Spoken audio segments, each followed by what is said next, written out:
Here. Member Gonzalez. Here. Gonzalez, aye.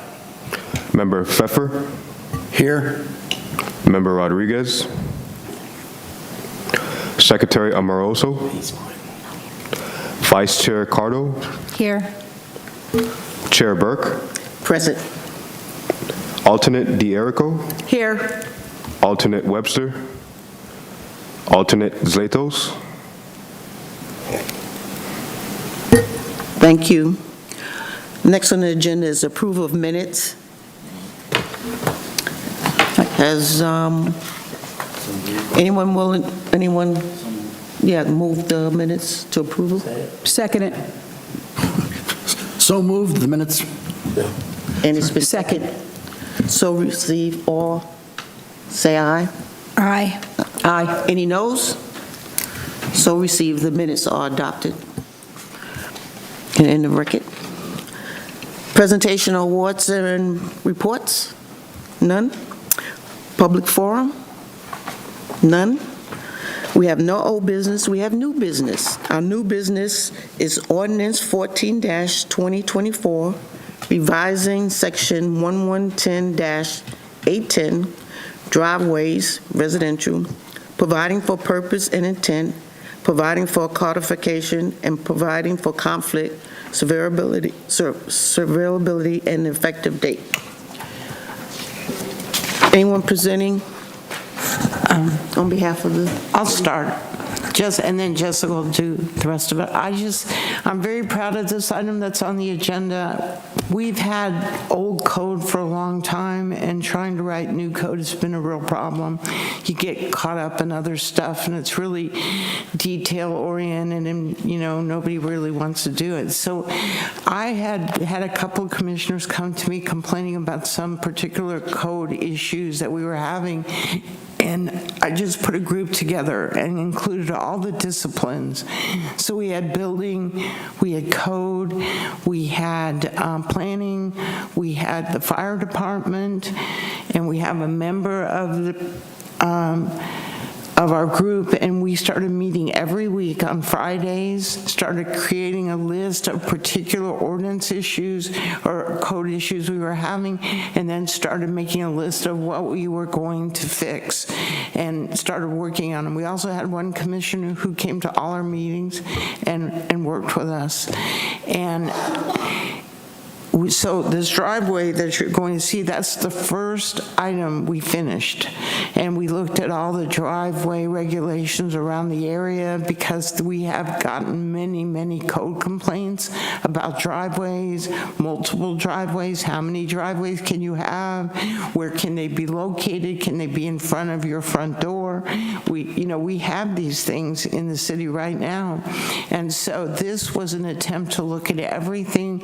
We went through and looked at all of the other kind of code dealing with driveways, and the group came up with this rough draft. We then worked through the rough draft, and so what you see is the final that was produced by this group. I'm very proud of them. They all sat at the table and were kind to each other in trying to discuss these issues and trying to work to get something. So there is a bigger land development code project that is coming forward, but some of these we've been working on, like we've got a right-of-way one that's coming. That's where food trucks that you have was worked through by this group. And Jessica and all of the different disciplines all had representatives that would come every week, and we talked to each other across the table. I believe that's the best way to try and do work, and so I'm proud of this. And Jessica is going to make the presentation, and then we also have Sharon here representing the fire department. If you have any fire issues, she has been a wonderful addition to the group because we do have, and particularly with things that are going on, we have fire issues. that need to be addressed, and we need to have people with that expertise at the table. What's going on behind this? We believe we're in the driveways, and we just have the street vendor. Excuse me? No graphic for driveways. Oh, No, okay. but anyway, so I just wanted to give an introduction to this group, and you have 2 members of the group, and it was a lot of hard work, and I'm really proud of the work that's in front of you tonight. Thank you. Yes, And I appreciate that. One of my main questions was who put this together? So thank you for explaining that. That may put some clarification of where it might have came from. Well, That many ideas. No, I was involved in the whole thing, and it was all of our disciplines sitting around the table with the problems we have out there and bringing them forward. And on the food trucks, you had vendors come and participate in that at all? No, Well, I the mean, we can get vendor, to that. that one was different. Because there was All right, we'll get to existing, that later. okay, anyway, okay. Yeah, let's stick with the agenda. Let's start with the driveways, and if you can give us a presentation, that would be helpful. I do apologize, I do not have a PowerPoint for this one. That's fine. I'm just going to give a highlight of what we changed. So driveway expansions of an existing driveway has to be contiguous to the existing driveway that's there. Can you hear me now? Thank you. Okay. The permit application, they have to apply for a permit for any type of expansion, no matter what type of material it is. Right now, you normally can add pavers, rocks, anything like that without getting a permit, so we are changing that. As well as if you're making a second driveway. Staff needs to see with a permit that you're not messing with any spills or drainage. So that's something that we're also going to be looking at. Any right-of-way additions while you're making your driveway will have to be approved by Public Works. So that also needs an application.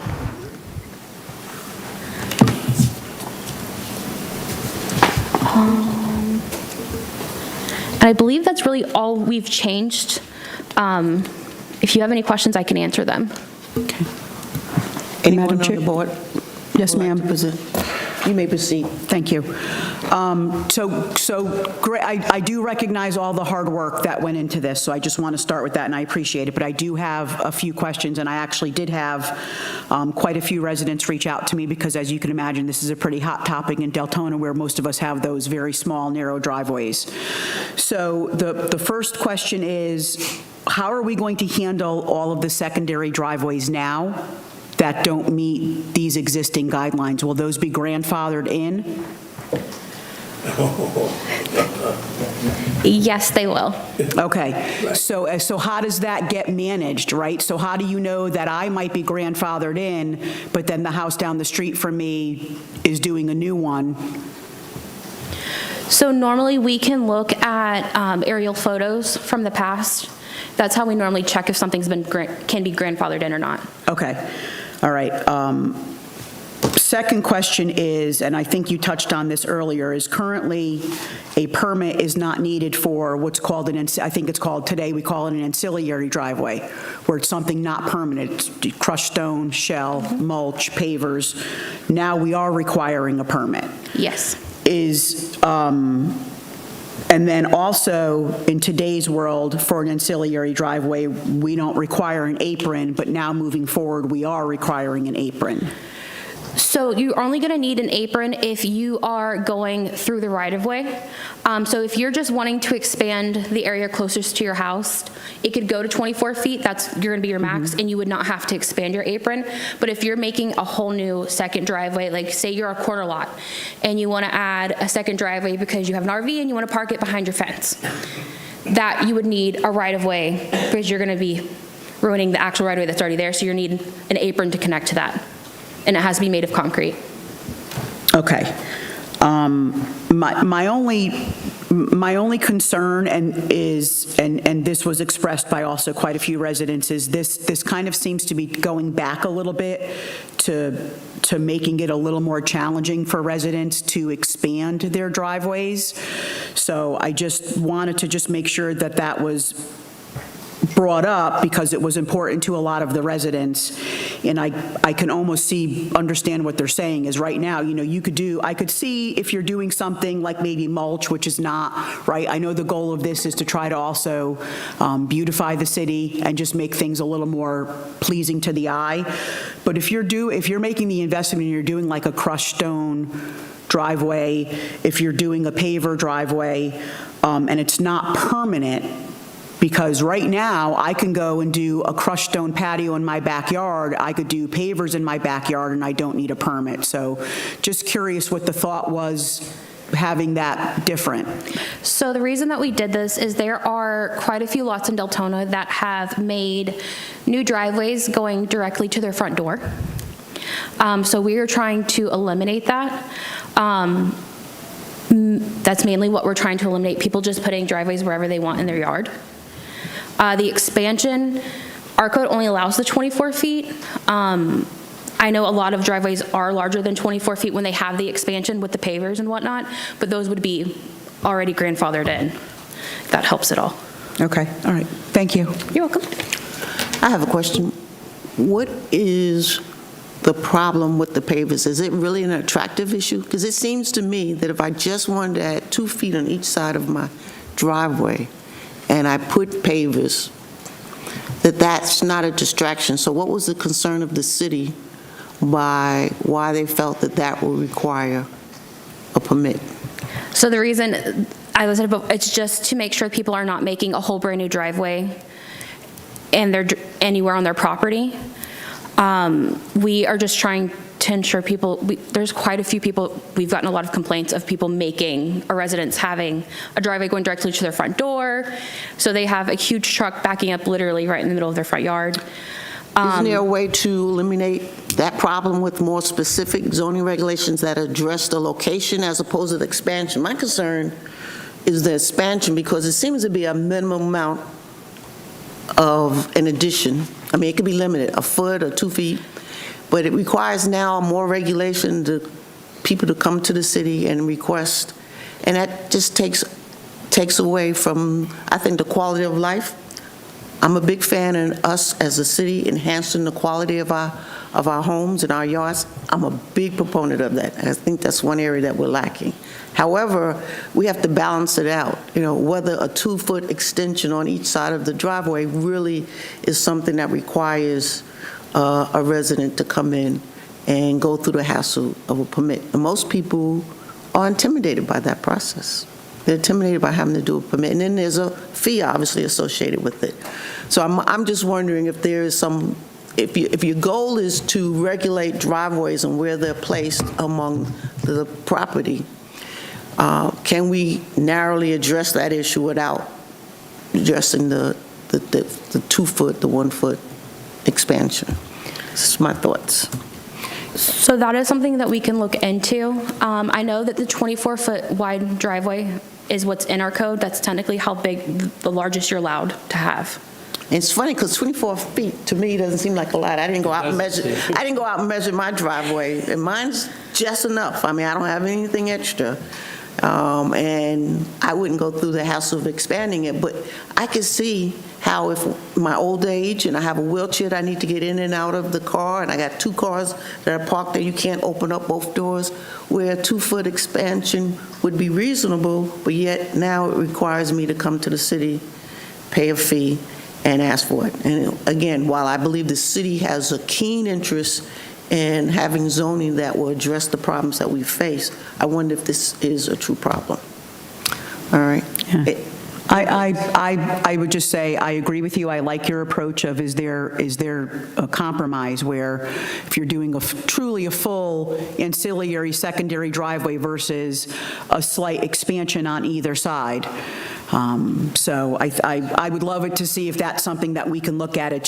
And I think I agree with you is, although the permitting fee, for a lot of folks, they may not seem it like it's a lot of money, it is still an extra expense for people where the expense of everything is going up and folks are having a more difficult time, and it does make a little more burden on the residents. So if there's something that could be done there, I would certainly like to see that. The other thing is it makes a burden on you guys. Do you really want someone to come in for a permit every time they just want to put 2 feet on the side of their driveway? And there's a whole myriad of questions or problems that adds to your workload. But anything else? Yeah, if I may. I mean, that was my concern. I mean, some of this is, you would think would be common sense, but as we've learned here in the last few years, there's no more common sense. I mean, you don't want to encroach over a sidewalk. You can't encroach out into the road, and I can see people choosing and picking different things, but it also gets very close to almost too much government overreach on some of this, just a driveway. My concern isn't really the rules you all came up with as much as a lot of times it comes down to the person that you send down there and their interpretation and the person from that. And we've had those problems in Deltona already where it just, and as the Madam Chairwoman says that I didn't see where they had to have a survey, right? But they do have to have, that's right. There's no survey on this one, is there? But they had to have drawings and they have to have, and the biggest thing I thought was the thing about that it shall not have weeds. That was kind of, I thought was a little like, how do you police weeds in Florida? But, that's my concern also, is that it might be overreaching a little bit. I understand we need to have some rules. I think that's important, but there are some concerns about that. So at this status, will we, if we approve this, is that the final approval? It'll go to the council? Yeah, it'll go to the city commission twice. Right, it will go to it twice, Yes. but still, it starts with us and we have the opportunity here to make any changes on this that we suggest. Doesn't mean it's going to happen, but, and again, y'all do a great job, you work really hard, but I have to agree with her on that. You're just adding to your guys' job to it too. There's a couple of things on here that I think maybe push it just a little bit too much, but that's my opinion. I do have a follow-up question. Assuming my driveway is 22 feet and I want to add another 2 feet, these rules will still require me to get a permit, or as long as I stay within the 24 feet, I can add to my existing driveway? You would still need a permit. Okay. And how did they come up with 6-inch? Why were they determining that it has to be 6-inch of concrete? Was there something technically that? It's a technical I requirement. thought so, too. Technical requirement. Well, There's a technical I know requirement for wheel load that requires 6-inch concrete. that's what I'm asking about. Yeah, That there is a code for that. Yes, Okay, there well, is. that's fine. And no, but the 24 feet also does concern me. That seems pretty, because it says including your existing driveway. So that's going to limit some people what they can add to begin with. It seems like that could be on a case-by-case basis, depending on what their need was.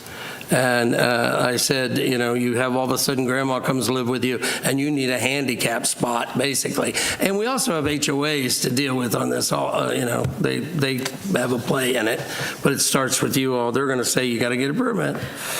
I don't know about was there a reason that the 24 feet was very specific? So our parking codes, so if you go to any store, most of your parking spots are going to be 9 feet across.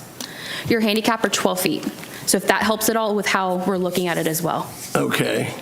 That's the standard driveway's 12 feet? Oh, no, that's your handicap. handicap parking spot. Oh, I know, yeah. No, one-way traffic is 12 feet per lane, so Right. double is 24. Yes. So that's where the 24 comes from. So 2 cars, enough room to open your doors? Yeah. 2 cars, enough rooms to open your doors? Yeah. I'm wondering, right, if there could be caveats in here, right? So if you're expanding your driveway X feet, right, if we do 4 feet, 2 feet on either side, you don't need a permit. You don't need some of this extra stuff. But if you're doing a full expansion, then maybe now that's when it does need to start getting a little more technical. So maybe that would be a consideration. Or an expansion that doesn't go further than 30% of the entire length of the driveway. so that it's caveated that you're not near the street. You're not encroaching into the right-of-way, you're not adding an apron, you're not messing with the drainage swales. So if you have a 100-foot driveway, you can only expand that additional 4 feet, a maximum of 30 feet, or 30% of the total driveway. Something along those lines might help. Because then that means that the car up against the house has the extra 2 feet, so that they have extra room to be able to open doors and maneuver with handicapped apparatus or whatever else could potentially be the reason why they want the expansion, but they're not doing it down at the end of the driveway where it abuts the public right-of-way. Suggestion. Another question. You just mentioned that there were about the pavers. And I don't see where it says you can't have pavers except not within the right-of-way. Is there something I'm missing on reading this? And I read it earlier too. You can still have a paver driveway. But you need a permit. Correct. Yes. It's section Okay. B. Right, but now you don't need a permit. With this, you would need a permit. Yeah, well, yeah, I got that, but I, for a minute there, I thought you were saying It's in that the they approved couldn't have driveway surfaces pavers. section. You couldn't expand it. As I read it, you couldn't expand it with crushed materials or pavers. It said there should be no pavers, gravel, mulch, shelter, similar within the right of No, you way. can. Section B. Section B. And B, well, that's what was the confusion. B says you can, and then I was reading D, but it says within the right of way. That's all, that's what was. Correct. Threw me off. So, yeah, you can consist of deep pack, crushed pack, gravel, mulch, shell, or other similar material acceptable to the city. So, okay, well. So let me see if I understand correctly. If you expand your driveway at all, you need a permit. With this change, yes, you would. Okay. But if you're wanting to change that when you make a motion, you can recommend that it be changed to whatever you guys would like. Okay. All right. Any further questions? No, ma'am. Anyone want to present a motion that would incorporate maybe some of our concerns in regards to the expansion of the driveway or anything else?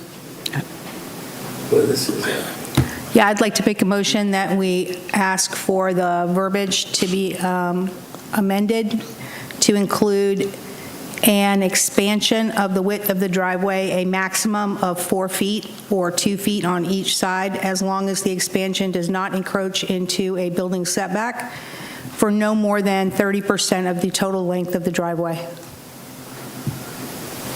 Anyone want to? Are you asking that to come back in front of us, or you're asking for that to be included with what gets presented to the commission? With what gets included to be presented to the So commission. then it should be conditioned on... That's assuming that the driveway is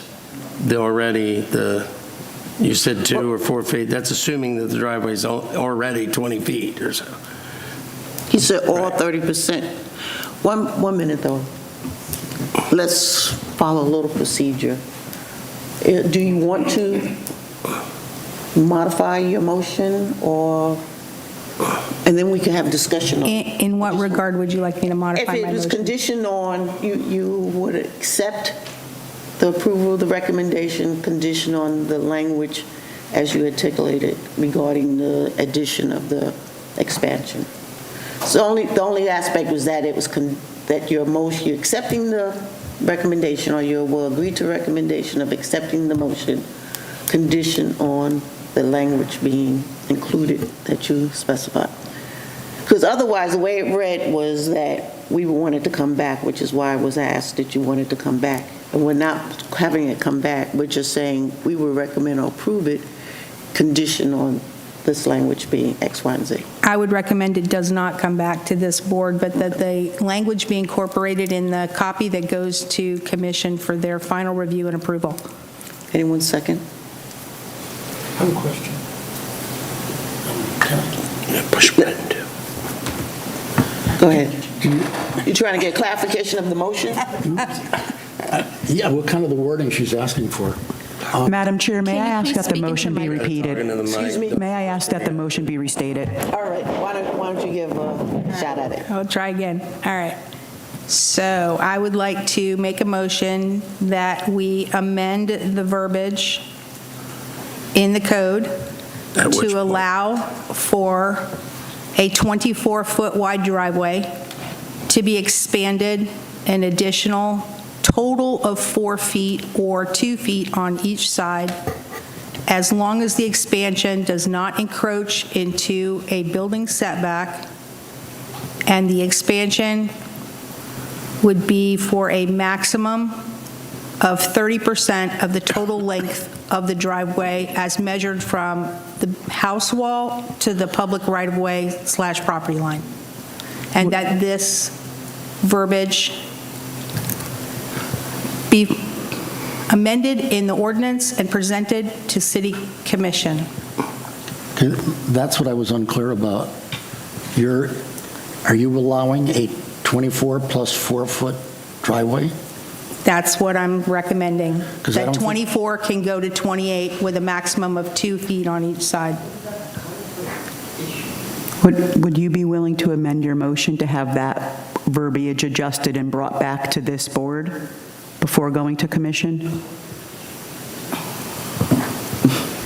Just about have to. I guess so, if this motion isn't going to be approved, because I'm just trying to move it forward and get the amended language in the ordinance to address the concerns of the board. I think we should have a discussion on it. Or usually you second the motion and we discuss, but if 'Cause there's it's no still gonna second, go we can for still, vote. we can have a discussion on it. But I think council for the city is concerned about zoning, the existing zoning, but we can Is there a adjust second? that. We have to do that in our minutes. Is there a second?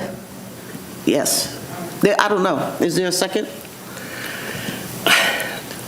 Apparently not. Okay, I so like motion the dies. idea of expanding it, I do. I'm just not sure well, it probably needs to be specified where in this ordinance. I mean, if you got a narrow driveway and you want to expand it by 2 feet because you don't think that's a big deal because you want pavers, that seems to me all right. I don't think you need a permit. But if you're taking a driveway that's hitting the limit and you're allowing somebody with no permits and then no overview whatsoever of the town, That doesn't change it. You're still required to get a permit. not if they're putting in 2 feet plus 2 feet. No, all we're doing is changing the dimensional requirements, not the requirements of getting a permit.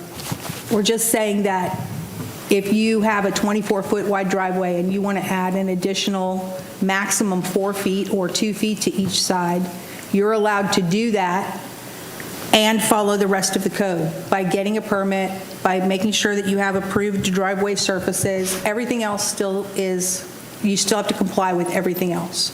It's just a tweak in the language on dimensional requirements. Then what were we saying before with Susan on? Well, yeah, that's a little different than I thought, because I thought we were considering not having to get a permit if it For a was minor. less, yeah, if it was for minor expansions that were not permitted. Yes, would you like to address the board? Yes, thank you, Madam Chairman. Jordan Smith, Planning Director.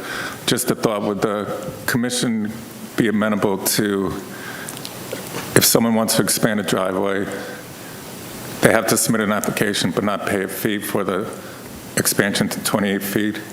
That application will be reviewed by all departments. That way we can assure that there's no drainage issues. And I think that's a lot of issues that we're facing in the city right now. Setbacks, and so everything will be looked at. So it's an application but not a permit fee. How much is it?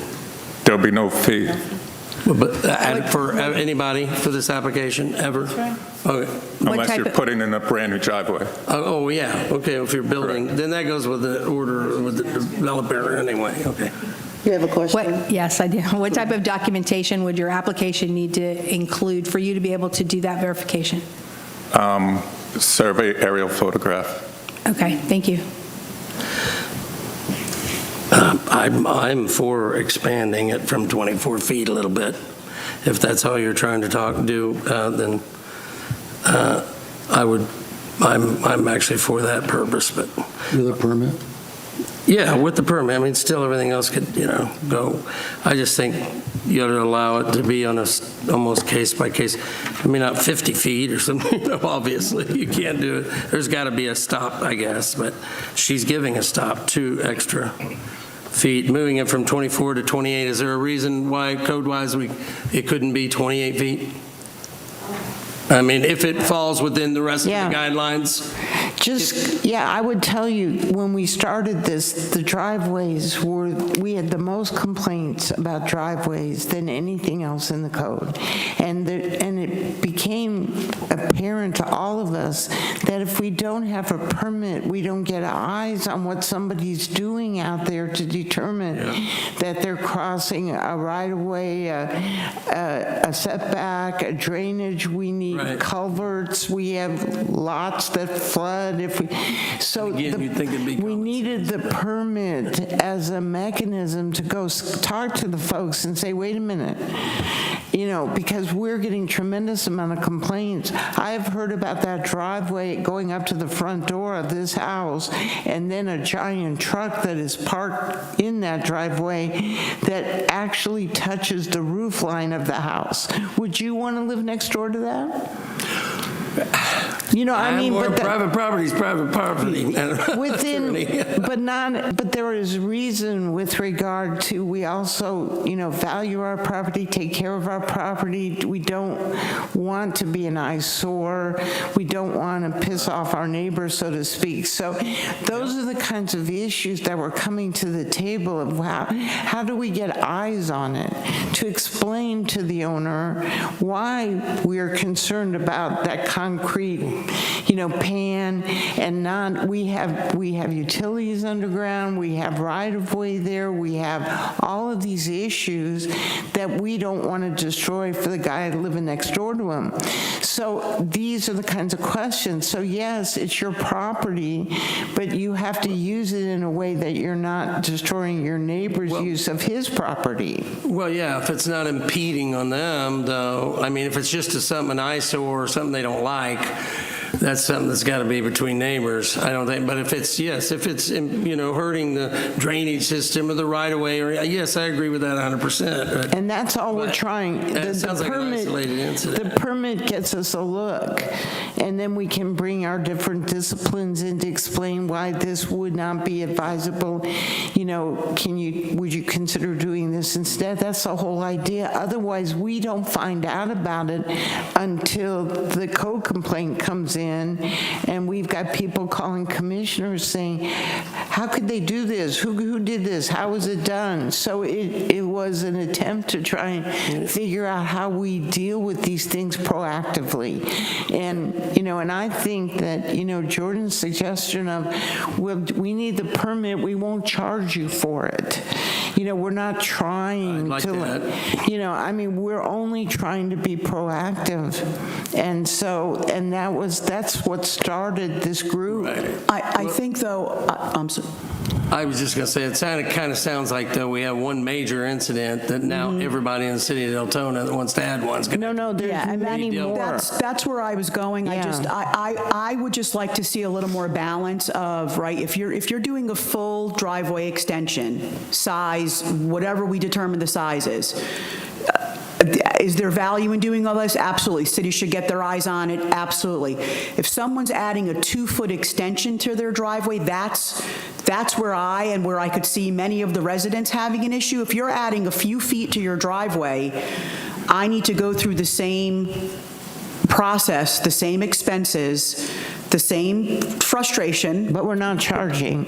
And the issue is, do they know where the drainage lines are? Do they know where that 2 feet could impact some infrastructure we have? I mean, they wouldn't know. Wouldn't there be a distinction that if we're doing concrete, which obviously if you lay concrete of any type in the city, you need a permit. So we're making a distinction here between pavers or crushed stones, which anytime you change the land, but you can have grass there and it changes the land. You can put bushes in and change the land, and we're not asking residents. And my only concern is the short minimum expansion, that if I decided tomorrow that I wanted to not step in my grass when I got out my car and I just wanted to put some crushed rocks along the side where I could have put mulch and it wouldn't violate. But instead, I don't want to put mulch, I want to put crushed stones. Does that really require me to come? Does the city really need to have eyes on that type of of addition to your house. And I say not. I think that we can do something Government short. overreach. Yeah, we can, and I would definitely be the first person, I disagree with Eric on this side. If you put a truck or a driveway going to my door, that, even Well, though not it's to on your private door, property, their own door. well, even to their own door, even though it's their private property, it's an eyesore. And that's something that the city should be in a position to regulate. Because you can't enjoy your property to the detriment of other people's property. Well, that's just a personal opinion, though, then. though. I agree. The issue is, if it's a small driveway, and you want to do, if you want to do something about it, 2 feet or something, I don't know that you need a permit. But if you got 24 feet, which is a pretty wide driveway, and you're starting to expand that, that needs a permit, that needs to be looked at, that needs all the bells and whistles. I asked the city that question, that if it was less than 24 and you wanted to put crush or pavers, did you have to get a permit? And she said, yes.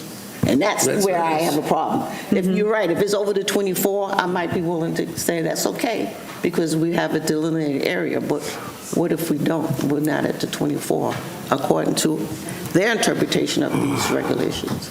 It will exceed. I suggest that we make a motion not to recommend. Maybe I'll go ahead. I'll make a motion not to recommend its approval based on the concerns that we expressed today. And is there a second? Second. Any discussion now? This is where our discussion period is supposed to come on. I think we can make a motion that we can ask for a tweak in the verbiage to satisfy our concerns, or to more closely address our concerns without just shooting the whole thing down. I don't want to throw the baby out with the bathwater. Or both are going to have to come back to us. We can, which is what you were trying to suggest. And I still, if I may, I think C needs to be stricken out completely. I mean, I live under an HOA. People do not own, you can't regulate everybody's vegetative intrusion. I think that just needs to be, I don't think that's a factor that should be considered in this whole thing. The rest of it, I'm not totally against, but I think that's, I think that letter C, shall be continuously maintained in a smooth, well-graded, you can't tell people, hey, that's relative. One person's, hey, that's well-graded, and another person can say, I think it looks fine. Somebody else I think it looks horrible. All right. If I had that, man, I wish I had that kind of power with some neighbors. I think the intent there might Just to be, mow their grass. yeah, I think the intent there is probably if it's a mulch extension and then people just don't maintain it. Oh, I get And then it gets taken back by the grass. I get it. I just think it's going to be, that's really kind of overreaching. Let the city have a final say, and then That's the we'll only either. We do have public comment. Okay. I just want to let you guys know before anything else happens that we do have public if you want them to come up and talk. This Yes, is, you can come up now.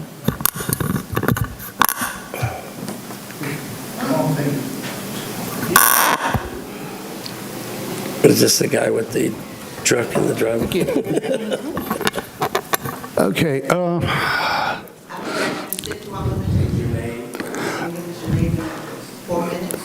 Tim Blodgett, 2707 Timberlake Avenue, Deltona, home of the beautiful Deltona.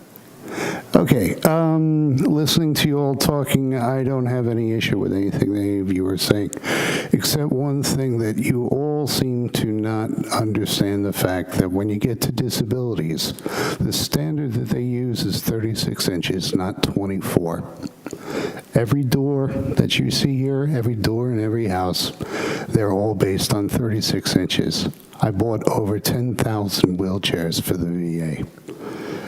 And they start at 26 inches for people who are emaciated down at 80 pounds. They go up to 38 inches, but for the most part, an adult wheelchair is 34 inches, and you only get an inch or two on each side for your knuckles. So when you're talking about getting somebody out of a car and looking at them getting into a wheelchair, transferring out of a chair, they need a minimum of 36 inches, not 24. That's it. You have something to say? That's an extremely valid point. Can there be an additional clause that relates just to handicap? If you're getting it permitted, if it's for an ADA purpose, maybe there should be a specific allowance for specifically disability purpose. Okay. So let's, Item G go ahead. has to be modified, right? There's a motion pending I made that I think we're going to, it's been second, but it seems that a member would like to do it a little differently. So let's move on, vote on that motion. And if there's... Do you want to withdraw your motion first? Okay. I can withdraw. I'll withdraw the motion, and would you like one last comment? I'm sorry. Thank you, Okay. Madam I want Chairman. to be informed. Jordan Smith, once again, Planning Director. My recommendation is that we pull this item and staff comes back to you with some changes. You're going to pull it? Yes. Okay. Thank you. Thank you. We appreciate it. Thank you, we appreciate that. All right, so next item on the agenda, hopefully, will be sacrifice C. And we're going to jump ahead of B. It is the ordinance 07/2024.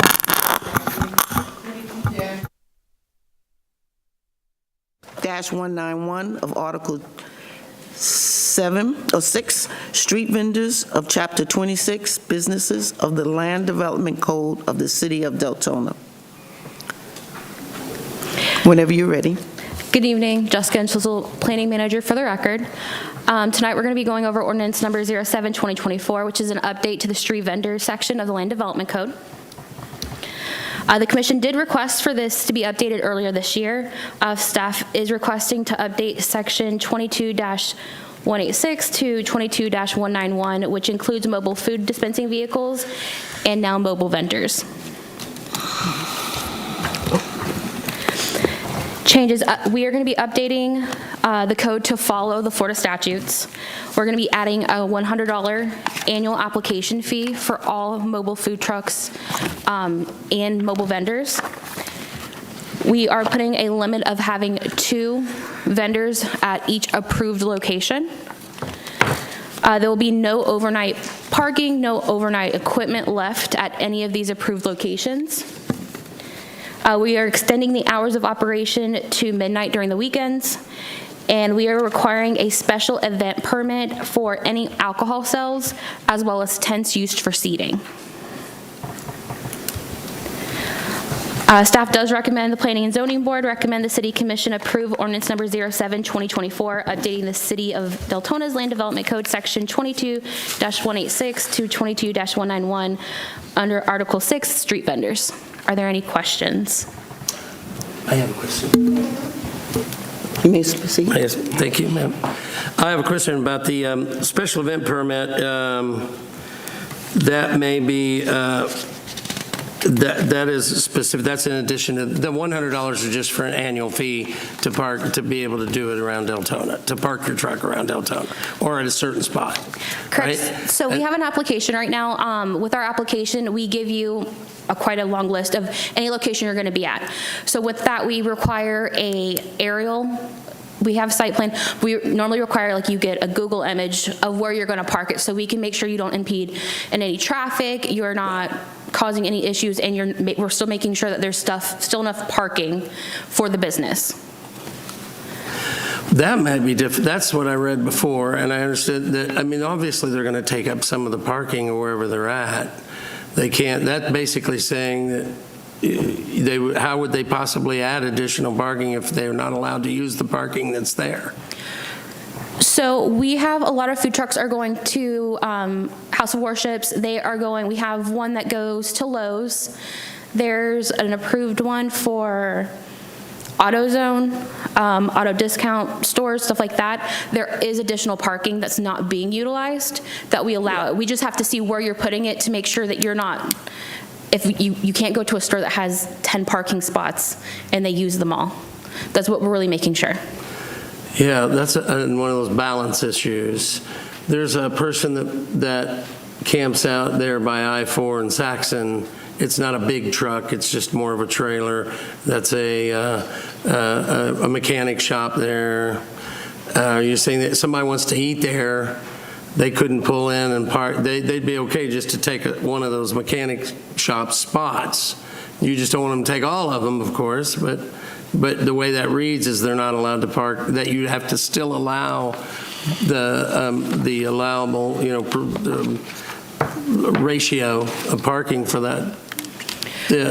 I'm not understanding, where else would somebody park if it's not going to, if they're out of business and they have 3, 4, 5 people, they're going to have to park. So that's where you get people now saying, well, I can't park in their spot, so I'm going to park here on the side, and that could be more of a problem than allowing them to park within the, I guess I'm not understanding that. So when a food truck comes in, they come in through business tax to submit their application.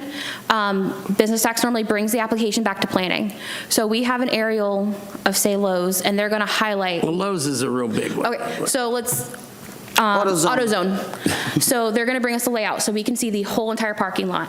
They're going to highlight the area where they're going to be, which is normally no more than 4 parking spots. It's normally less. And we just make sure that there's enough parking for the business, for their employees, which there normally is, and then they're normally approved. Doesn't the business have to kind of approve that too? Yes. Don't they? So there is a stipulation that we have to have approval by the owner. It's written authorization as well. The only other thing I had about special event permits, those are additional cost, of course, but sometimes they're for a weekend. Does that mean that truck's got to pack up, drive away, come back the next day and get that spot again? What if it was an event that's going on for 2 days? They're not allowed to keep their truck there for that night? Or would they be allowed under the special event permit? That would be under the special event permit. Is it allowed to stay overnight? I'm not sure. Most of them will leave and come back the next day. Well, I mean, if that's their choice, I'm just saying, but what if, it's a happening event and they don't want to lose what if they're afraid they lose their spot for another vendor? They can't keep it there overnight, but I don't care if they want to leave, but I mean, you're saying they have to leave. No, and I don't, the special event permit ordinance, that's a whole other animal. That's what I wanted to know. That's it. So that would make allowance, probably. All right, thanks. No big deal, but thank you.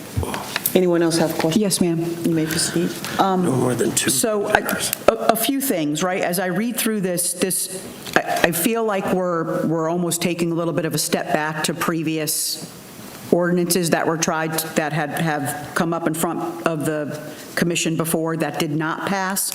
So I do have a few questions. The first thing I would like to state is just to make sure that we're not duplicating efforts and asking for anything that's already requested and that's already been verified by the state or the county level, because I just think that's duplicative for us to administer if that's already being administered elsewhere.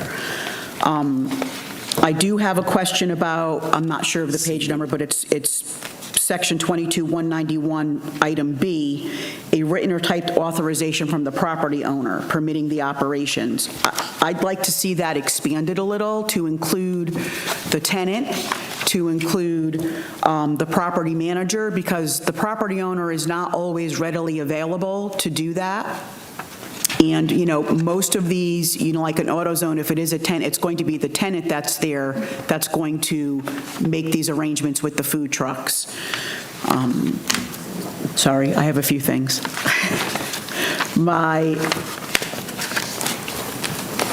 And I actually think that that's something that came up before, and because if someone's on private property and they don't belong there, that's not a city issue, that's a law enforcement issue. So just to answer your 2 questions now.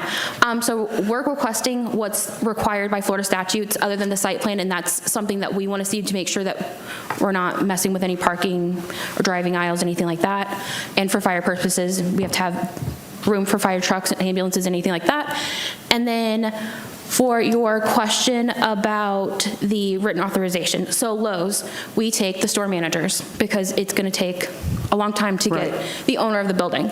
So it's pretty much on a case-to-case basis. So if they're going to, let's just say, a mom-and-pop grocery store, that we're going to want normally the owner, because the owner's there, because if there's a code case, normally it's going to go to the owner. The challenge that I see with that is that now that's almost too ambiguous, and that's part of the reason why we're rewriting a lot of this, is that if it's case by case, where are we defining that? So I would just like to see that more better defined, is that if it's the property owner can be contacted, it should be the property owner. If not, then it could be the property manager, then it could be the tenant. So I would just like to see that more clearly spelled out, so it just removes any doubt in the future. And I see we're back to, and this was I think this was part of the reason why the ordinance came back and forth a lot the last time, is back to 2 food trucks per property. Or it shall require a special event permit. I'm curious to know what the thought process is around that, why it needs to be limited to 2 before we have to have a special event permit. Why can't it be 3, 4, 5? Why can't it be however many the property can safely accommodate? I get we want to make sure that there's room for fire rescue, absolutely. So as long as the property can safely accommodate that, why are we limiting the amount of food trucks? So the reason we're eliminating, it was a request by the commission, and as well, if you have a food truck park that's a commercial business, it's completely different than having a house of worship that has 6 or 7 food trucks, and then you're gonna unfortunately have people that are going to food trucks instead of going to restaurants. We're trying to bring restaurants into the city, if that makes any sense. What you're saying makes sense. Yeah, I don't necessarily agree with it. Yes. Because I think free enterprise, people have a right to choose if they want to go to a restaurant or if they want to go to a food truck. So I would just like to see that reconsidered, because I think that is very limiting. And then I know in the presentation you had mentioned if there are tents, a special event permit is needed, but in the actual ordinance, it states if chairs or tables are used, a special event permit must be. So if I'm a food truck and I set up 4 chairs in front of my truck for my patrons just to sit and eat their sandwich, I now need to have a special events permit? Yes, ma'am. Okay, I would like to see that looked at.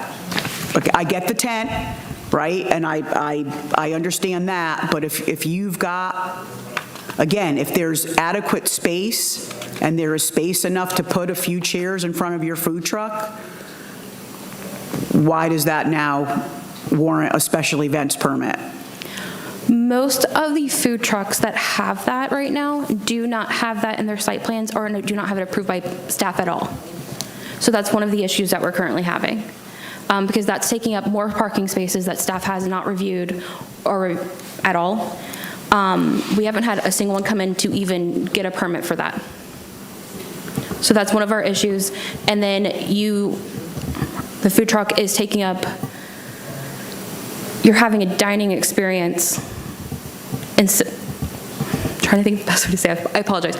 So we're trying to make sure that you're having a restaurant experience at a food truck. So we're trying to bring restaurants into the city. So that's why we're not really wanting you to sit underneath the tent. Right, and I get the tent. I don't know, I guess for me, I'm typically not confusing grabbing some chicken wings at a food truck with going and dining at a restaurant. Yes. So maybe that's just a me thing. This has been a real touchy subject Yeah. for a lot of people. I understand why you're doing it. But, there are, I think, pretty strong feelings on both sides. But Dr. Pfeiffer, you have Okay, something? in one of the previous iterations, I worked on this, and I went to a bunch of the cities around here. Can you turn your mic on? I'm sorry? There you go. We couldn't hear you. Okay. I did some work on this in these previous drafts we had, and we had a lot of complaints from the brick and mortar businesses that I pay taxes, and one of the compromises is, well, we're only going to allow 1 or 2 trucks in an area because we don't want a food truck mall competing with you. So this is, it seemed to me at least it's a way to start.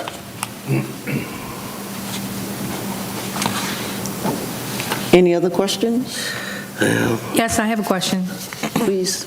So what is the city's enforcement arm on making sure that all the food trucks that are operating in the city have the annual license that they're supposed to have? I mean, what's to prevent somebody from driving their food truck from Sanford over to the racetrack or somewhere, I don't know, parking and starting to, I mean, who's driving the city to make sure that all these food trucks are properly licensed and in positioned correctly?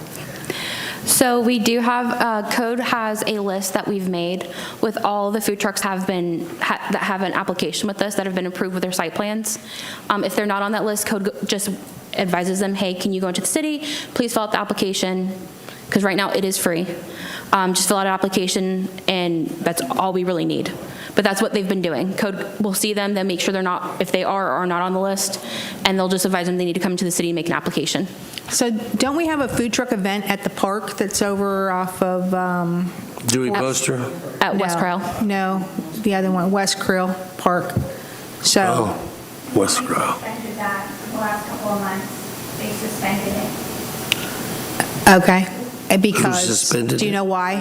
They just wanted to give it a break. It wasn't becoming very well received as far as participants from the food vendor industry, so they kind of put a hold on it just for a couple months, and I don't know if there's any thoughts of bringing it back. And the they that you're referring to? The city. And it was under a special event permit. Okay. Good to know. Thank you. There was an incident at Dewey Boaster for an event, I remember, where the food trucks were setting up, and at the last minute, the fire marshal, one of your people, not you, but said, oh, you can't park that close together. And they had established locations for each truck, and of course, and then all of a sudden, it allegedly made it so that some of the trucks couldn't even participate if they had to be at that distance. Could you elaborate on that a little bit? I mean, I know that it caused a real ruckus with the event coordinator, because then the food trucks came at them and said, what do we were allowed to do this, we got the permits, and now they're telling us we have to keep distance from each other, which eliminated 2 or 3, 4 spots then. Yeah, for the record, I'm Sharon Shivers. I'm the fire marshal for Deltona. I'm not sure exactly the specific event you're referring to, but I can speak on behalf of the fact that you do need kind of a 20-foot bubble around food trucks. That would be from any building. 20 feet. Yeah. Or 10-foot clearance, I'm sorry, 10 foot. There we go. 10 foot.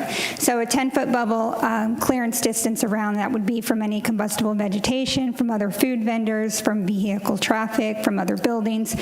So during these large events, we do try and get there ahead of time so that we can place them properly to eliminate things that may have happened at that event.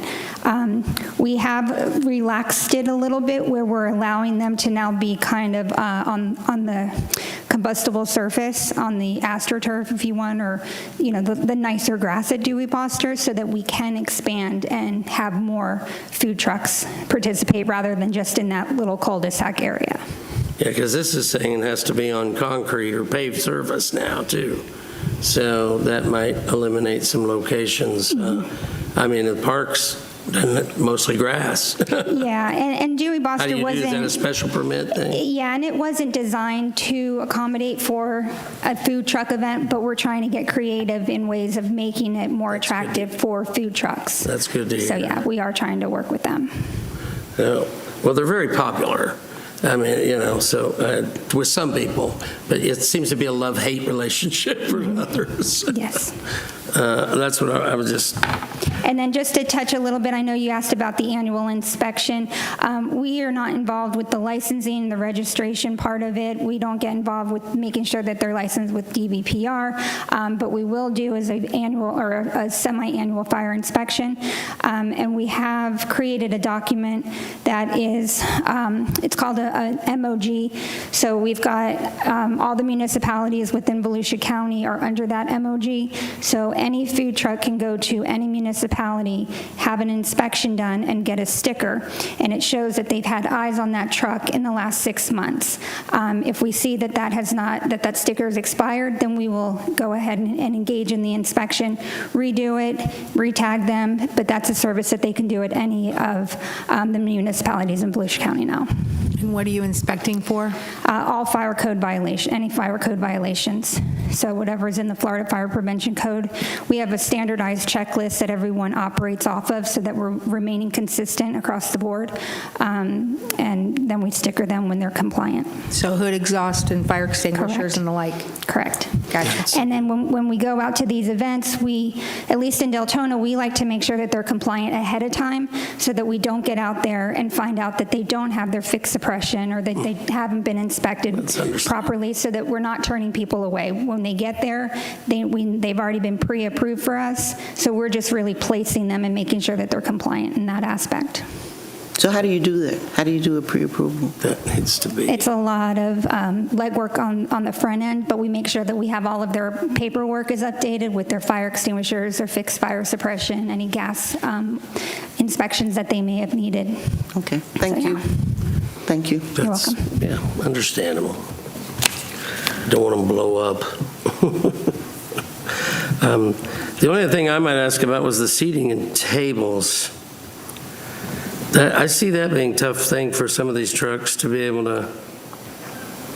I know we did one when they did one in another city, and we took our own little table and chairs and set it up and everything. But this seating and tables must be on a paved surface or sodded open space area. So it is okay to put it on grass.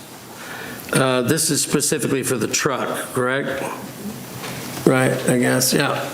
But you would If still they're need that providing special it. events permit. Excuse me? You would still need that special events permit for any tables or Oh, it chairs. is. So Jessica, can you speak to the requirements of a special event permit? How long are they issued for?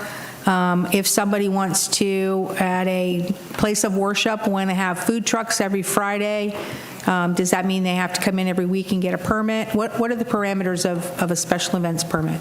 I'm going to apologize now because planning does not look at special event permits. We're changing that. They do have an annual one that can be done, and that I'm going to let Sharon talk to you. It does mention it has to be any more than two That's fine. trucks. Lucky Sharon. Okay, can you repeat the question? I just heard special events, and then If you can please explain the parameters of a special events permit. How long are they issued for? Are they issued for a place of worship that wants to do like every Friday, they want to do food trucks for a certain amount of time? I mean, what are the parameters around issuing this special events permit? So How often I'm do they have not- to come in and get them? Parks and Rec handles the application for special event permits. I'm not familiar off the top of my head, so I don't want to give you incorrect information on the ordinance, the way that it reads. I'm just a component of the reviewing aspect of it. I don't believe, and please don't quote me, I do not believe right now that there is a time frame tied to it. For example, West Cryle we brought up. Am I right? Did you have something, Jordan? Oh, okay. With West Cryle, they had an annual special event permit so that they could operate every Friday for Friday Night Bites. The only other one that I know of that the Parks and Rec Department has issued on an annual basis is at 1382 Howland Boulevard. Cocky Rooster, one more sports bar. I don't know the name off the top of my head. Once a month, they will do a kind of like a bike night, and those are the only two that I know of that we've done annually, which it leads me to believe that there's no time frame tied to it.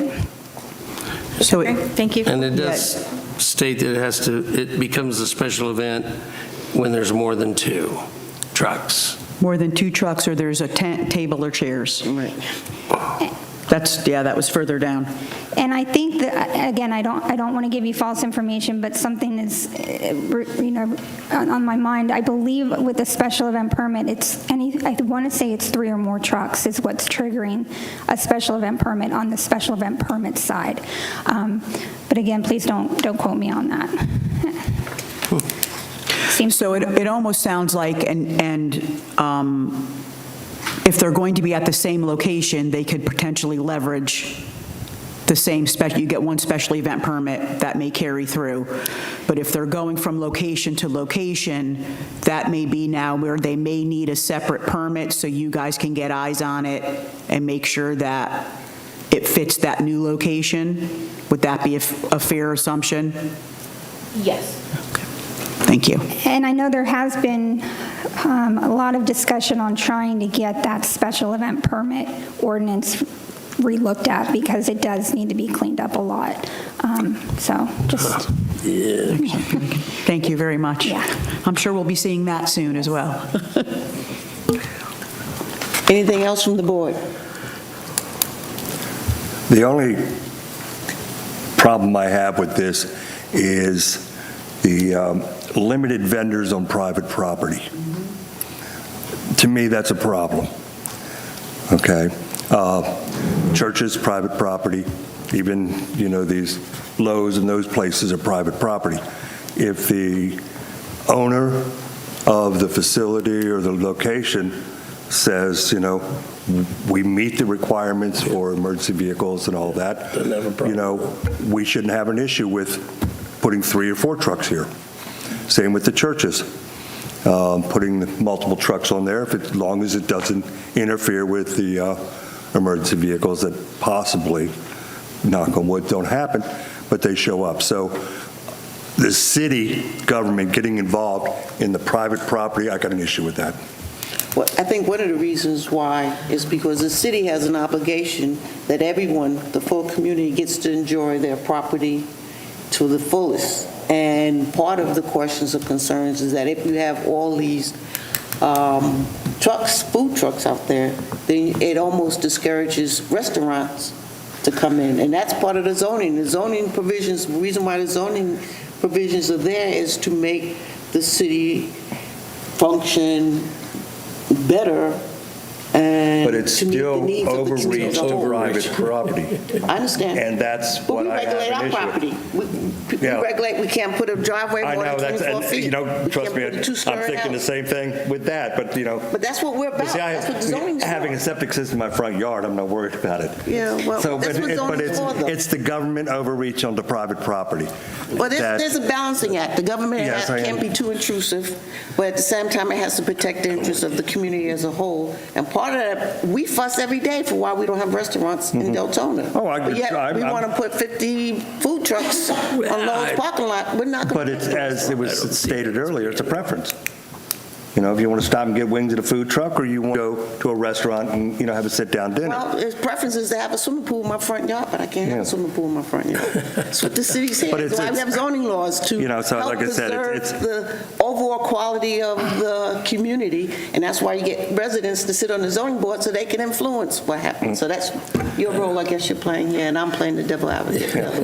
We'll do the advocate. I think if we were allowing them at Howland and Graves or something, that might be an issue with a restaurant every weekend. But I don't see that being a big deterrent for a restaurant coming in our facility, unless it's a mom and pop. If they're sitting and parking by a mom and pop, totally get it. I don't think that should be quite fair. However, there's a McDonald's across from a Burger King. It's choice, if it's allowed competition. It's a natural thing of our country to allow that. So I understand what you're saying for that. We're already having too much government intrusion a lot of times. We're just trying to be careful with that. I understand when it's a city property as the parks that the city oversees and everything, but there's no restaurants by that. It's the private properties where I have a problem with. I don't want to go drive by and see 20 food trucks, but who are we as government entity to tell an owner of the property that he can't increase his revenue and his business? Because I guarantee you, if he's got food trucks out there, he's bringing business to his retail store or whatever it is that they have, because people are going to come in and out. I want a merry-go-round. Yeah. All right, let's conclude the discussion. Is there a motion? So I just want to add one thing. So if you guys are wanting to change that, if you look at the red line of this section, we did have it previously, as it stands right now, that house of worship in larger box places like Lowe's, Amazon, they can have more. They just have to have the approved site plan or approved aerial from us. Do you recall what page that is, Jessica, offhand? Sorry, I know I'm putting you on the spot. I do not, but I can go find it. Give me 2 seconds.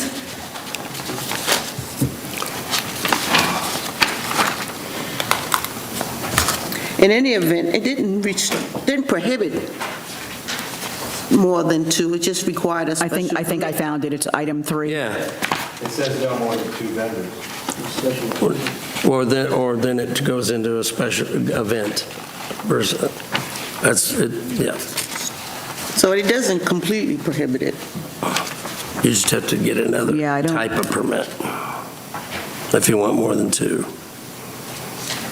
Actively used to go past. Yeah, that wasn't it. I thought I found it, but it still shows 2. Where is it? It shows number, or 21. It used to be number 6. I think it's 21. the third from last page. It's the very bottom one. It says the number of mobile food dispensing vehicles allowed on a site will be controlled by the separation terms of this section and by the number of parking spaces available to support the existing developed standards outlined in this section. 110-828 of the Land Development Code. In addition, consistent with section 110-828, uses with non-overlapping hours of operation may be factored in with regarding to the allowance of number of mobile food dispensing vehicles. Example, a house of worship parking facility may not be used during that may not be in use during non-worship times may be eligible for greater number of mobile food dispensing vehicles based on the parking not being actively used. Yeah, but it's struck through. Yeah. But I'm saying you guys can request for that to be added back in. Yeah, to me, that makes more sense, is that the number of food trucks is correlates with the size of the property. Except if the owner says that has the business there, if they don't care. Well, yeah, Then now we're that's telling what I the owner- said. That was one of my very first statements, Yeah, was if that's what the his private point is. property owner is saying it's okay, and I think as long as fire services doesn't have an issue and they can safely get Right. in and out, They should allow it, if the owner doesn't care. I don't think we need to be telling the owner that, no, you can't have any, as long as they meet all the other requirements. Anything else you'd like to add? No, that's the only thing I have to add, but if you would like to change that, you can make it in the motion to add that back. I just wanted to point that we had that section previously. Okay, thank you. I Control appreciate it. and by the number available to support that. Any questions from the I board? don't think I think taking that out was what we wanted to do. Sir? Yes, Jordan Smith, Planning Director. Just to keep in mind that as you're considering putting this back in, the property still has to function as a site in terms of the business needs to have the required parking, and we also have to monitor the site in terms of safety as well. So yeah, please keep that in mind. Right, I definitely agree with that, and I think I would rather see it reworded where that is what it's stated. I don't know if there's a formula that the city already uses, that if a parking lot is X size, we need to make sure that X number of spaces are kept available. But to me, that's what makes more sense than just making a blanket rule for everybody. I mean, I've got a 50,000 square foot parking lot, you're going to tell me I can only have 2 food trucks. That doesn't really make a lot of sense to me. You can have more with a special permit. Right, but that, So it doesn't preclude it, it just requires you to jump through a little, right, another hoop. another hoop. Which, and they indicated you can have an annual one, so you're there every Friday. Right, So it's which- not really that big of a, But if you're changing locations, which, food trucks sometimes tend to do. So the special event permit's only for that one location. Right, but that's exactly what I'm saying, is so if you change locations, now you have to have another permit, and that's another expense. So the food truck doesn't apply for the permit, it would be the location that actually applies for that special event permit. That's not the truck that has to get the permit. Okay. It's the location. So if a location has a special permit, then they can regulate who comes in? Yes. Which three trucks come, Yes. food trucks come in on that Friday? Yes. So that makes it even less intrusive. Do we have a motion?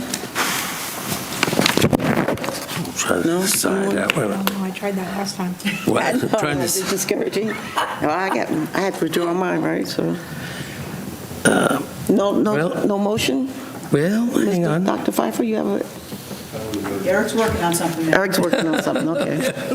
I'd like to have the motion be as is, meaning as written with no variation for the number of food trucks, or, you can get a special permit if you want more. So you would move to recommend the adoption of the... As written. As written. 07, 2024, sections 2286, 186 to 22, 192 be approved as written. A second. Let's, all in favor? Say aye. Because it's an ordinance. Oh, okay. We have had, our discussion preceded our motion, so I assume we don't need to discuss this any further. Well, I thought they were wanting to change 21, 6, and 7. You may proceed. Member Alexander? No, not as written. Member Gonzalez? No, not as written. Member Pfeffer? Yes, as written, and the reason I'm on this is that I think there's a balance in the town between standards you'd like to uphold to have an attractive community versus private ownership can do whatever they want. So I'm not afraid of saying we can have an ordinance to limit what somebody can do, because we do it all the time. Alternate D'Erico? No. Secretary Amoroso? Vice Chair Cardo? No. Chair Burke? Yes, and for the reasons that were articulated by Dr. Pfeiffer, as well as the fact that it is, I think, a least intrusive mechanism based on the fact that you have the mechanism of a special permit to allow property owners to exceed the 2-truck limit.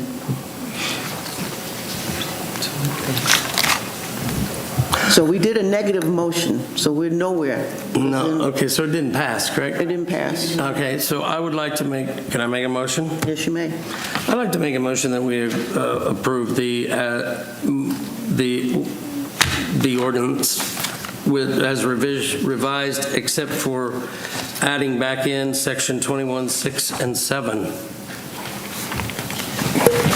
Which is what?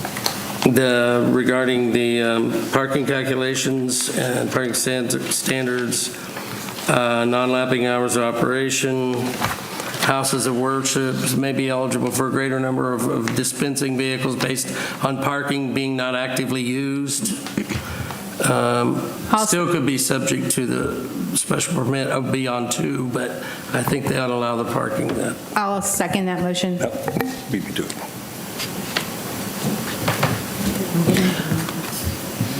Can you call? Member Gonzalez? Yes. Member Pfeffer? Yeah, yes. Alternate D'Erico? Yes. Vice Chair Cardo? Yes. Chair Burke? No.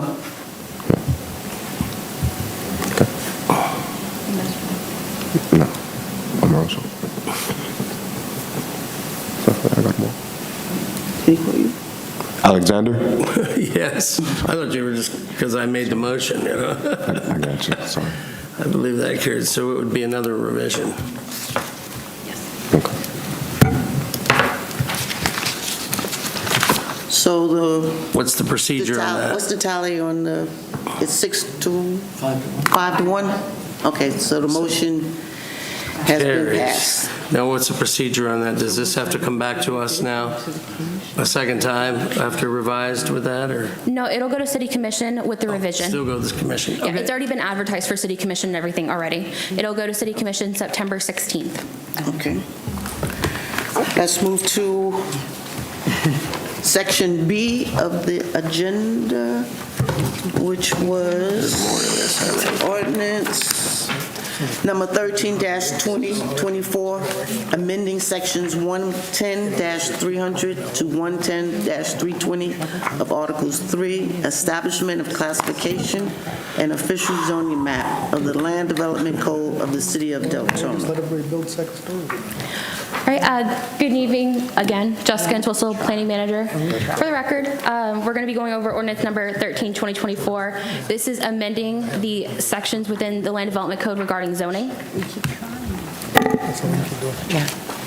Just a little bit of background. The sections that are being updated is going to be the agriculture, residential, commercial, industrial, and plan unit developments. This was a request made by City Commission earlier this year.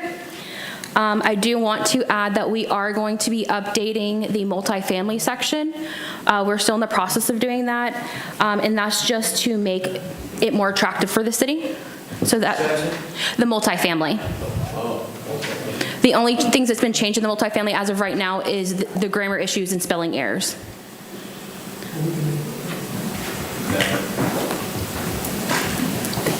All right, residential updates include allowing agricultural type uses within the residential estate 5 and 1 zoning if the lots are more than 3 acres. Staff also updated the community residential home language to follow Florida Statutes 419. Commercial updates include a more uniform use throughout the commercial zonings, allowing uses such as tattoo shops, public markets, daycares, car washes, and more. Our section within the commercial sections did not match. If you had C1, which was our least intense use, those uses, some of those uses were not allowed in regular commercial or heavy commercial, so we made it more uniform that way.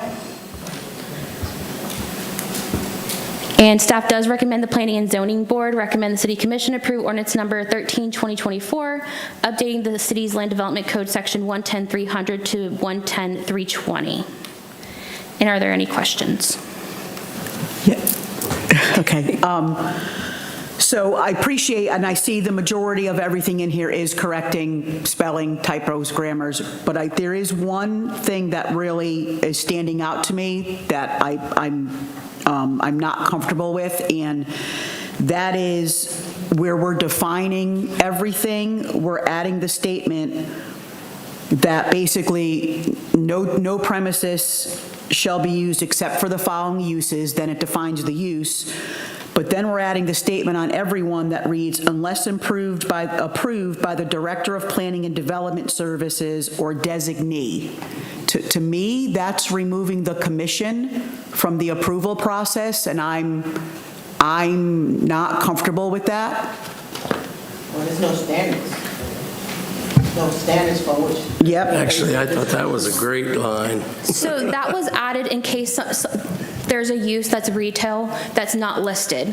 So if there's any type of use that's not listed that would fall within that type of category, that's why it was listed. And I appreciate that, and I understand it, but I'm still not comfortable with it, and I'm just saying right now, I would not support this going to the commission as is. I just feel like that allows for a single point of failure with one person being able to make those exceptions, or their designee. Who could that designee be, right? We don't know who that designee might be, and I think I'd rather it go to a commission of 7 where there could be checks and balances than have one person make what could be pretty impactful decisions for our community. I think that kind of is relative too, depending on the situation. I was actually encouraged by that instead of having to go through even additional steps by, there are so many of these situations that become a case-by-case basis. And I've been a proponent of the Planning and Zoning Board and everybody, or commission, or members of the people going out and actually, maybe within their own board or committee, but that giving somebody a chance that has the final say, like Mr. Smith here, being able to say, well, this doesn't happen to fall in that category, so I'm going to go ahead and approve it instead of having to make it go. I understand your point that, but we got to, at some point, trusting some of the folks that are in there. And the designee, I was assuming, would be like the assistant person, or that they would, because, that they would say, Bob, go out there and check that out. Let me know what it looks like. If you think that's, if it's what they say it is, and they don't have to go through this step, then that's fine. But I think we just looked at it two different kind of ways. I understand what you're saying, but I was like, I've seen too many situations that should have been on a case-by-case basis that could have been decided by the person in charge. Mr. Fine? Is there a time compromise where if it's not decided by the relevant board or whatever? Can you talk into the mic, please? I agree with Tara that there ought to be a process where there's some double checks of it, but that if it takes too long, it can revert to the staff or designee. Which were they? I saw that. Where's the red line? Here we go. Yeah, I'd almost, I do understand. I heard what you were saying too, Eric's, and I appreciate that perspective, because clearly we had two very different perspectives, so it's always great.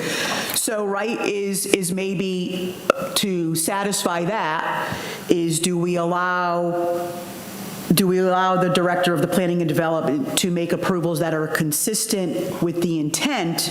But then what I would like to then see, though, is that there's a clearly defined appeal process for the residents. So if they have concerns, they could still bring that to the commission. That sounds reasonable. That's what I was saying also, that there's no standards by which the director have to use. You can use language and I think the language would be consistent with the intent and the regulations as a whole, or something by which you can hold him, judge him or she, as to whether they are being consistent or follow. Because you can't be arbitrary and capricious. When you're arbitrary and capricious, you subject yourself to lawsuits. The way you get out of the being arbitrary and capricious is you establish a standard, the standards by which you have to go by.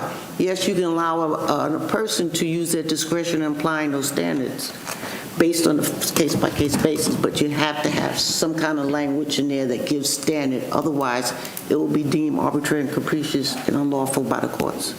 So that, I think, would definitely help address that problem, if that's an issue that we are wrestling with right now. Jessica, don't we have an appeal process in the code that talks about how a resident would go through appealing a decision of an official, and wouldn't that apply in this situation? Sorry, guys. Yes, we previously, the last couple of months, had someone that appealed the land development code. It's the only time it's ever been done. It was for a tattoo shop, because our code was outdated and did not allow tattoo shops anywhere but a heavy commercial area or industrial area. Industrial. So that was why one of the things that we added was that section. So in case new uses come up that aren't as controversial, could be allowed in some of these areas. I found it's humorous that for the longest time, tattoo parlors were considered taboo, and they were trying to get one. I know DeLand was trying to get one at the edge of town, even run out on a rail. Now, all of a sudden, they're welcome downtown, and they started popping up everywhere. So that's what's happening here, too. From everything, I looked through this exhaustively, and it looked to me like most all of it was to the positive. I mean, I deal with this every day, all the time in my job, and having to find that I am encouraged that you all are trying to update some of this stuff. And you are, apparently, this is going toward the positive. Not that I don't have a tattoo, but I always thought that they were pretty harsh on them. Well, now you can get one in Deltona. Can I just clarify, Jessica, did I hear you say that there already is an appeals process in place that for these circumstances? Yes, there is. Okay. Is it in writing? Yes, it's in the Land Development Code. Okay. I can send it to you guys tomorrow morning if you guys would like to have it in your emails. All right, and then maybe, and I might be overthinking this, which wouldn't be unusual, but maybe that can be included in here somewhere, is that if there, if the resident doesn't agree or whatever, that then they can go through the appeal process, so it's just clearly spelled out what their recourse is? Okay. Oh, are you suggesting that's done after every section or just at the end? No, if there's a general statement somewhere, like, I'd be fine with a general statement somewhere, just as long as it's clearly stated, so there's no misunderstanding. I would assume that would be at the end of the code dealing with it. This is But I definitely, I guess we already beat that dead horse, but Yeah. making sure we have some language in there that's the standard by which that discretion is exercised. I do have a question about, the only one I had a question about was the transitional agricultural. Is that, can you further define what transitional means that they are? I mean, and I was really curious. I don't know what animal husbandry is. And I've been married 41 years.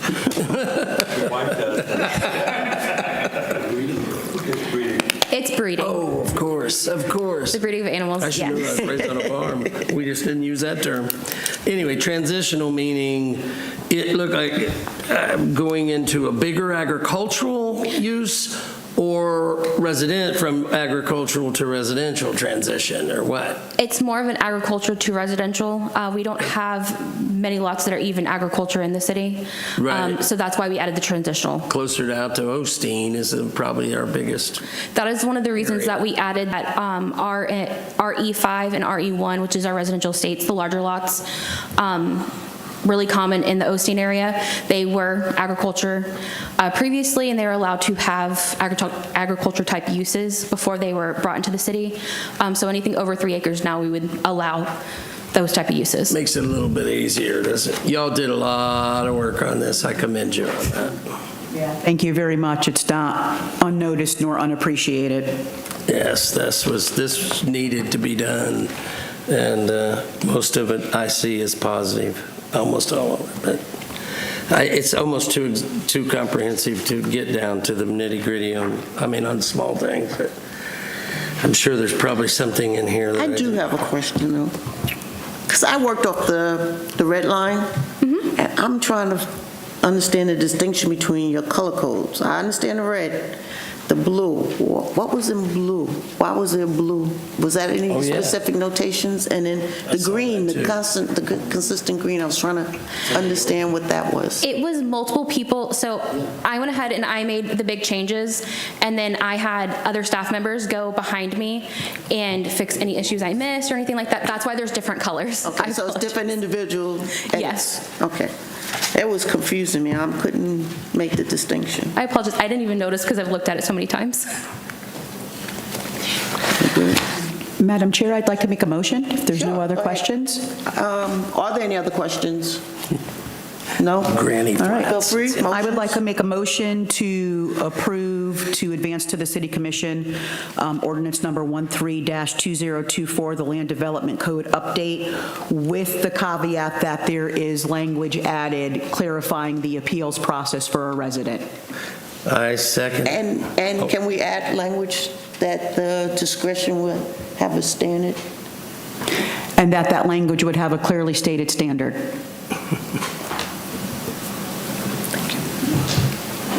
I second it. So, I just want to, the appeal process is in a different section within the code because it's an actual application. So I just want to add that we can call out that section within the code Okay, yeah, that's perfect. instead of having it two separate places in case That's it needs to change. perfect, as long as they know where to go to see it, so folks know what their recourse is. Would you like me to do I need to withdraw my motion and restate it? Please do. Okay. Let's be clear. I would like to make a motion, so I withdraw my previously stated motion, sorry. So withdrawn. I would like to make a motion to approve to advance to the City Commission ordinance number 13-2024, the Land Development Code update, provided that we clearly reference the existing guidelines for the appeal process. Is that a fair statement, Jessica? Okay. I will. And clearly state the standards. For the directors, I don't want to, clearly state the standards for the directors. There you go. Execution Clearly of state the his standards for discretion. the directors. Discretion. I second it. Executing his discretion, his or her discretion. Still second it. Okay. I don't know if this is legit having co-motions. It's but recorded, so we're good. figure it out. All right. Can you, Member Alexander? Yes. Member Gonzalez? Yes. Member Pfeffer? Yes. Alternate Dierico? Yes. Vice Chair Cardo? Yes. Chair Burke? yes. That's funny. The biggest one. Look out. Motion passes 6-0. We beat up the little ones, the food trucks more. We did this great. It's great. Any staff comments? You can go first. I just want to say I'm happy to be here. Looking forward to working with you guys. We're going to be bringing some exciting stuff to you all in the future. One thing that staff is currently working on is a development and progress map, which will be an interactive map on our website for residents and the commission, P&Z and City Commission, to see where projects that are under review, projects that are in progress, and projects that are constructed. We'll be bringing some additional land development code regulations to you, some new ones. And then I also want to really thank staff for all the work they've done. Jessica, David, and Nellie, they've been terrific, great planning staff, so I'm looking forward to working with them as well. They've done a terrific job bringing this to you guys. Thank you. Well, thank you. We appreciate your addition, and also looking at the items you just indicated that you're working on. And we're sorry that your first appearance was one that was a little more difficult than others. So welcome aboard. We appreciate you. And I just want to remind everyone, we are having a comprehensive plan workshop on Monday. It'll be, instead of having the commission workshop, it'll be a combined workshop for the residents, for the planning and zoning board, as well as commission. Again, but It'll be in the chambers. 5:30 to 7:30. 5:30 to 7:30. this Monday. Yes. Okay. Any comments from the board members? No, ma'am. No? Okay. Anyone want to move motion to adjourn? I make a motion to adjourn. I'll second. All in favor? Aye. Good night.